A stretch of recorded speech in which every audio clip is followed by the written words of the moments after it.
नमस्कार। आज एक बार फिर उपस्थित हूँ एक नए वीडियो के साथ। हम कक्षा 10 के संस्कृत विषय के प्रथम पाठ का अंतिम श्लोक आज पढ़ेंगे, अंतिम और 7वां श्लोक। तो सबसे पहले मैं जो श्लोक है उसका वाचन कर देता हूँ।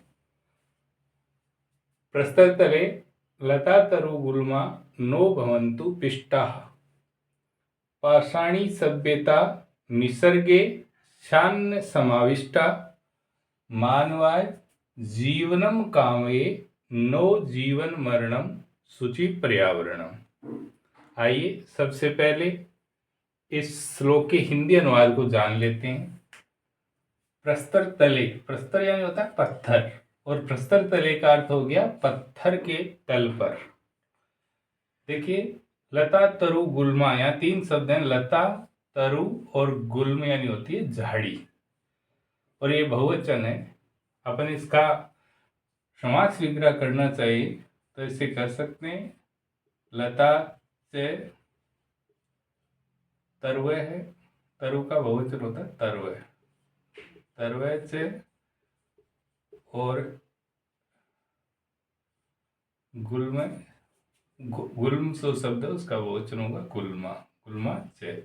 अब देखिए, विसर्ग के बारे में चाहे तो विसर्ग के स्थान पर पहला से हो जाता है, तो अपन इसको ऐसे भी लिख सकते हैं, लताश्च तरवश्च गुल्माश्च। तो लता तरु यानी होता है वृक्ष, गुल्म यानी होती है झाड़ी। लता, वृक्ष और झाड़ियां। लता तरु गुल्मा का अर्थ क्या होगा? लता, वृक्ष और झाड़ियां। नो का, जैसे कि मैंने इससे पहले वाले श्लोक में बताया था, अर्थ होता है और नहीं या नहीं। ये अव्यय पद है। भवन्तु यानी यहाँ ये क्रियापद है। इस पंक्ति में क्रियापद क्या है? भवन्तु। भू धातु का लोट लकार है और प्रथम पुरुष का बहुवचन है, भवतु, भवताम, भवन्तु। पिष्टाः, पिष्टा का अर्थ होता है पिसना। तो कवि प्रथम पंक्ति में क्या कह रहा है कि लता, वृक्ष और झाड़ियां प्रस्तर तले यानी पत्थर के तल पर नो भवन्तु, पिष्टा का अर्थ होगा पिसने नहीं चाहिए। नहीं पिसें या पिसने नहीं चाहिए। वास्तव में इसका अर्थ ऐसे भी कर सकते हैं, पिष्टा नो भवन्तु यानी पिसे नहीं या इनका दमन नहीं हो। वैसे भवन्तु का अर्थ होता है होवे बहुवचन में, लेकिन अपन इसका अनुवाद ऐसे भी कर सकते हैं कि लता, वृक्ष और झाड़ियां प्रस्तर तले यानी पत्थर के तल पर नो भवन्तु पिष्टा यानी पिसे नहीं या पिसने नहीं चाहिए। उसके बाद में अगली पंक्ति, पाषाणी सभ्यता यानी पथरीली सभ्यता। पाषाण यानी भी पत्थर होता है। देखो, प्रस्तर का पर्याय पद होता है पाषाण। ये दोनों पर्याय है, प्रस्तर और पाषाण। पाषाणी सभ्यता यानी पथरीली सभ्यता। निसर्ग का अर्थ होगा प्रकृति में। प्रकृति जो शब्द है, यहाँ निसर्ग में सप्तमी विभक्ति है, प्रकृति की सप्तमी होगी प्रकृत्याम। प्रकृत्याम यानी भी प्रकृति में। ये प्रकृत्याम वो निसर्ग का पर्याय पद है, यानी निसर्ग का अर्थ क्या होगा? प्रकृति में। पाषाणी सभ्यता का अर्थ मैंने क्या बताया? पथरीली सभ्यता। पथरीली सभ्यता निसर्ग यानी प्रकृति में। श्यान्न समाविष्टा। देखो, श्यान्न में यहाँ 2 पद है, स्यात् संधि न। प्रथम वर्ण के बाद में क्या आ रहा है? तय प्रथम वर्ण है, उसके बाद में न आ रहा है। तो प्रथम वर्ण के बाद में पंचम वर्ण आने पर ये जो तय प्रथम वर्ण है उसके स्थान पर इस तय का ही पंचम वर्ण न हो गया। ये कौन सी संधि है? अनुनासिक या नस्त्व संधि है। मैंने पूर्व में बता चुका हूँ, अनुनासिक या नस्त्व संधि है, जो अपने पाठ्यक्रम का भी हिस्सा है। सभी छात्र छात्राएं ध्यान रखेंगे। श्यान्न का संधि विच्छेद क्या होगा? स्यात् संधि न। यहाँ इस पंक्ति में स्यात् वो क्रियापद है। जैसा कि मैं पहले बता चुका हूँ कि अपने कक्षा 10 की जो बोर्ड परीक्षा है उसमें जो प्रश्न पत्र आएगा उसमें श्लोक दिया हुआ होगा और श्लोक आधारित प्रश्न उत्तर होंगे।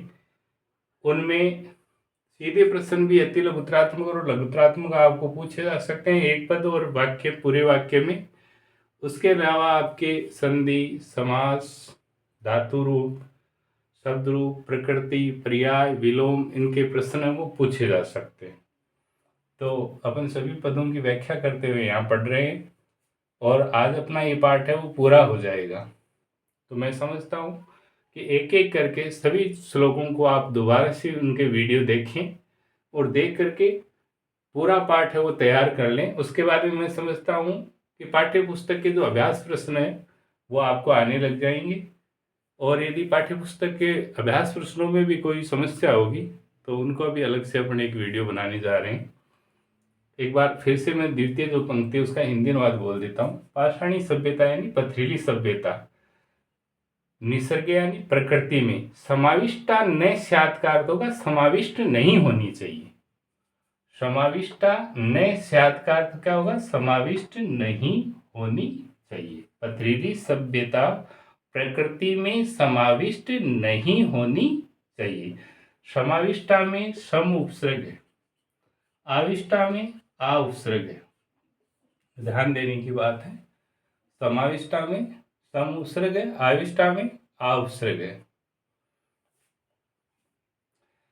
मानवाय जीवनम कामे, कवि कहता है, कवि देखो क्या कामना व्यक्त करता है। कवि कहता है मानवाय जीवनम कामे यानी मैं, मानवाय यानी मनुष्य के लिए, जीवनम यानी जीवन की, कामे यानी कामना करता हूं। देखो ये जो काम्य पद है वो आत्मनेपदी का रूप है, उत्तम पुरुष का एक वचन है और उत्तम पुरुष एक वचन का कर्ता सदैव क्या होता है? अहम यानी मैं। यहाँ कवि खुद के लिए कह रहा है कि मेरी क्या कामना है। यदि आपको कोई प्रश्न ऐसा पूछा जाए कि काम्य क्रियापद से कर्तृपदम यानी कर्तृपदम का मतलब कर्तापद क्या है, इसका यदि कर्तृपद पूछा जाए तो अपन अहम लिख करके कोष्टक में कवि कर देंगे। मानवाय जीवनम कामे, अत्र काम्य क्रियापद से कर्तृपदम किम, तो अपन उत्तर लिखेंगे अहम, कोष्टक में लिख देंगे कवि ही। मानवाय जीवनम कामे, कवि कहता है कि मैं मानवाय यानी मनुष्य के लिए, जीवनम यानी जीवन की, कामे यानी कामना करता हूं, नो जीवन मरणम, जीवन मरणम यानी जीवन के मरने की, नो यानी नहीं, जीवन के मरने की नहीं। मैं मनुष्य के लिए जीवन की कामना करता हूं, जीवन मरणम यानी जीवन के मरने की, नो यानी नहीं। आइए एक बार फिर से तीनों जो पंक्तियां उनका अनुवाद में दोबारा से कर देता हूं। प्रथम पंक्ति, प्रस्तर तले लता तरु गुल्मा नो भवंतु पिष्टा का हिंदी अनुवाद हो जाएगा लता वृक्ष और झाड़ियां। लता तरु गुल्मा, लता वृक्ष और झाड़ियां। प्रस्तर तले यानी पत्थर के तल पर, नो भवंतु पिष्टा यानी पिसने नहीं चाहिए। लता वृक्ष और झाड़ियां पत्थर के तल पर पिसने नहीं चाहिए। ये प्रथम पंक्ति का अनुवाद हो गया। पाषाणी सभ्यता निसर्गे श्यान्न समाविष्टा, पथरीली सभ्यता प्रकृति में समाविष्टा न स्यात् का अर्थ हो गया समाविष्ट नहीं होनी चाहिए। पथरीली सभ्यता प्रकृति में समाविष्ट नहीं होनी चाहिए।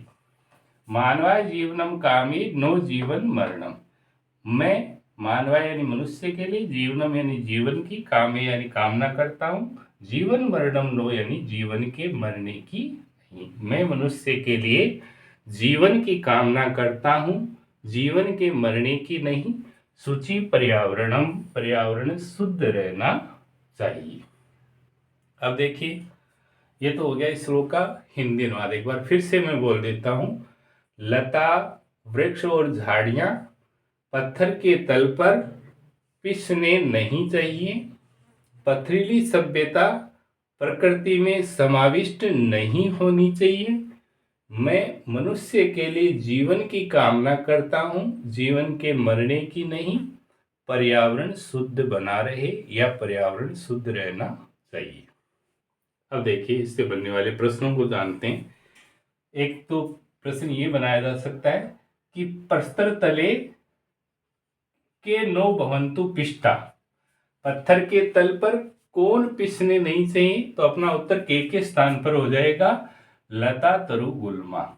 पत्थर के तल पर कौन नहीं पिसने चाहिए? लता वृक्ष और झाड़ियां। प्रस्तर तले के नो भवंतु पिष्टा, अपना उत्तर हो जाएगा प्रस्तर तले लता तरु गुल्मा नो भवंतु पिष्टा। दूसरा ये भी पूछा जा सकता है लता तरु गुल्मा कुत्र नो भवंतु पिष्ठा। लता वृक्ष और झाड़ियां कहाँ नहीं पिसनी चाहिए, तो अपना उत्तर पुत्र के स्थान पर हो जाएगा प्रस्तर तले। लता तरु गुल्मा कुत्र नो भवंतु पिष्ठा, तो अपना उत्तर होगा पुत्र के स्थान पर प्रस्तर तले, यानी पूरा उत्तर हो जाएगा लता तरु गुल्मा प्रस्तर तले नो भवंतु पिष्ठा। फिर अगला प्रश्न ये भी पूछा जा सकता है कि पाषाणी सभ्यता निसर्ग शान समाविष्टा। तो पहला प्रश्न तो यही पूछा जा सकता है, कीदृशी सभ्यता, कैसी सभ्यता निसर्ग शान समाविष्टा। तो कीदृशी के स्थान पर उत्तर हो जाएगा पाषाणी सभ्यता। फिर दूसरा प्रश्न ये भी पूछा जा सकता है कि का निसर्ग शान समाविष्टा, कौन प्रकृति में समाविष्ट नहीं होनी चाहिए, तो अपना उत्तर हो जाएगा पाषाणी सभ्यता। फिर ये भी प्रश्न पूछा जा सकता है कि पाषाणी सभ्यता कुत्र शान समाविष्टा, पथरीली सभ्यता कहाँ समाविष्ट नहीं होनी चाहिए, तो कुत्र के स्थान पर उत्तर हो जाएगा निसर्गे। पाषाणी सभ्यता निसर्गे शान समाविष्टा। तो देखो 3 प्रश्न हो गए, कीदृशी सभ्यता निसर्गे शान समाविष्टा, तो पाषाणी सभ्यता। का निसर्गे शान समाविष्टा, तो उत्तर हो जाएगा पाषाणी सभ्यता निसर्गे शान समाविष्टा। फिर प्रश्न पूछा जा सकता है पाषाणी सभ्यता कुत्र शान समाविष्टा, तो कुत्र के स्थान पर हो जाएगा निसर्गे। फिर अगली जो पंक्ति है उससे प्रश्न बनेगा कवि किम कामे, कवि क्या कामना करता है, तो अपन उत्तर लिख देंगे कवि मानवाय जीवनम कामे, कवि मनुष्य के लिए जीवन की कामना करता है। ये भी इसको दूसरे तरीके से भी पूछा जा सकता है कि कवि किमर्थम कामे, कवि किस लिए कामना करता है, तो मानवाय जीवनम, मानव मनुष्य के लिए जीवन की। ऐसा भी पूछा जा सकता है कवि कस्मै जीवनम कामे, कवि किसके लिए जीवन की कामना करता है, तो भी उत्तर कस्मै के स्थान पर हो जाएगा मानवाय, कवि मानवाय जीवनम कामे। तो ये प्रश्न इस पद्यांश से बन रहे थे, ये पद्यांश वैसे भी महत्वपूर्ण है। अब कुछ पदों की और चर्चा में कर लेता हूँ। भवंतु में भू धातु लोट लकार का रूप है, प्रथम पुरुष का बहुवचन है, यहाँ पूरी पंक्ति में ये क्रियापद है। दूसरी जो पंक्ति है वहाँ शाद क्रियापद है, और तीसरी जो पंक्ति है यहाँ पर ये कामीय क्रियापद है। यदि इस कामीय क्रियापद का कर्ता पूछा जाएगा तो अहम लिख करके कोष्टक में कवि लिखेंगे। पाषाणी सभ्यता, यहाँ पाषाणी है वो विशेषण पद है। पाषाणी सभ्यता में पाषाणी क्या है, विशेषण पद है, तो सभ्यता क्या हो गया, विशेष्य पद हो गया। यदि पूछा जाए पाषाणी सभ्यता अतर विशेषण पदम किम, तो अपना उत्तर होगा पाषाणी। पाषाणी सभ्यता अतर विशेष्य पदम किम, तो उत्तर होगा सभ्यता। प्रकृत्याम है वो किसका क्रियापद है, निसर्ग का, ये ध्यान रखना है।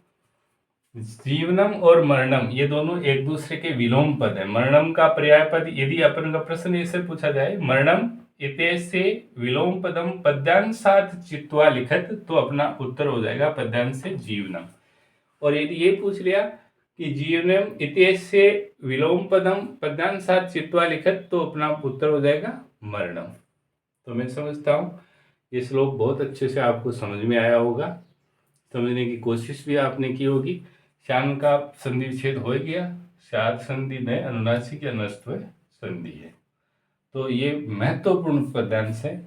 सभी छात्र छात्राओं को, चाहे विशेषण विशेष्य का संबंध हो, चाहे बनने वाले जो प्रश्न हों वो हों, चाहे कर्ता पद और क्रियापद हों, चाहे संधि युक्त पद हों, चाहे विलोम पद का प्रश्न हो, सभी प्रश्न वो ध्यान में रहना चाहिए। सूची पर्यावरण का अर्थ पर्यावरण शुद्ध बना रहना चाहिए। सूची विशेषण है, पर्यावरण विशेष्य है। पर्यावरण में परि उपसर्ग है, पर्यावरण का संधि विच्छेद होगा परिसंधि आवरणम यण संधि है। तो मैं समझता हूँ कि पूरी तरीके से ये श्लोक है वो वीडियो देखने के बाद में आप तैयार कर पाएंगे। अपना ये पहला पाठ है, उसका हिंदी अनुवाद और जो पद्यांश आधारित प्रश्न हैं, चाहे वो व्याकरण से संबंधित हों और चाहे वो उसके ऊपर आधारित जो पंक्तियां उन पर आधारित जो अर्थग्रहण संबंधी प्रश्न हैं, वो सारे आपने कर लिए होंगे। अब जो अभ्यास है पाठ्य पुस्तक के अंत में दिया हुआ रहता है, उसको भी अपन एक वीडियो के माध्यम से बारी बारी से करने का प्रयास करेंगे, और एक एक करके आप वीडियो को पुनः देख लें क्रमबद्ध ढंग से, पाठ्य पुस्तक लेकर के फिर आप साथ साथ वीडियो देखें। मैं समझता हूँ कि पूरी तरीके से आपको ये पाठ समझ में आएगा। पूरा पाठ पढ़ने के बाद में ऐसा कोई भी बिंदु नहीं होगा या ऐसा कोई भी प्रश्न पत्र नहीं होगा जिसको आप हल कर रहे होंगे और आपको उत्तर है उस वीडियो को देखने के बाद में उस प्रश्न का उत्तर नहीं मिले। मेरे कहने का मतलब कोई भी प्रश्न पत्र हो, आपको इस श्लोक को वीडियो में देखने के बाद में आपको है वो प्रत्येक प्रश्न का उत्तर वो आने लग जाएगा। सभी वीडियो को सब्सक्राइब ज़रूर करें। अपने जो परिचित थे, जो साथ में पढ़ने वाली सहपाठी है, उनको भी वीडियो को सब्सक्राइब करने के लिए कहें। बहुत बहुत धन्यवाद।